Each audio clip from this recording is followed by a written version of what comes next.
My name's John Turner. I am the current director and chairperson for the Farmer Veteran Coalition in Vermont.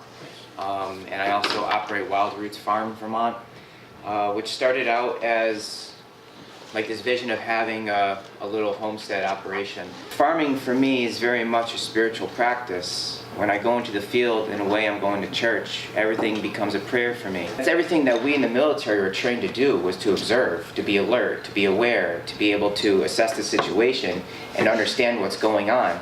And that's everything that is applicable to gardening and to farming, and that should be considered, I feel, when it is that you're going to design a space or you're going to implement some kind of practice. You know, walk your land. There's no reason that we as farmers, as designers, shouldn't be interacting with the natural world any less than daily. You know, like every time I go out into the field, there's always a conversation happening. This is where it can sound really hippie, and I get that. But like there are conversations that are happening underneath the soil. The fungal network is essentially the internet connection for the natural world. And if you're interested in learning more about that, check out Paul Stamets' book, Mycelium Running. Okay?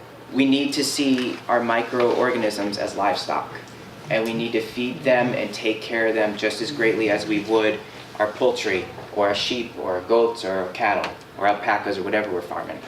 We want to be able to maintain, you know, habitat and food systems for the pollinators and for the birds. Like, those are equally as important. And we need to start to really view ourselves as being part of these living systems. In this little area right here, we have 14 different types of fruit. And there are about 30 different species of plant that we had put together, or put in here. And that's not including the volunteers. When we actually did our annual production in here, we were very selective on the weeds that we kept, because even those weeds, they have medicinal value. They serve a purpose. They're indicators of what's going on in the soil, and they're beneficial to the pollinators in the site. Why does any of this matter? And I think that's like the big question. I mean, the reality is that we have an increase in population. We have an increase in the age of our farmer daily. We have 2 million troops who've gone in and out of Iraq and Afghanistan that are surviving injuries that in previous conflicts they would have been killed from. So we have a lot of people coming home that are looking to know their worth and their value one more time. And I don't think that there's a more viable solution for them to replenish and regenerate their own cells than through agriculture. And it's a way for them to reintegrate back into their community.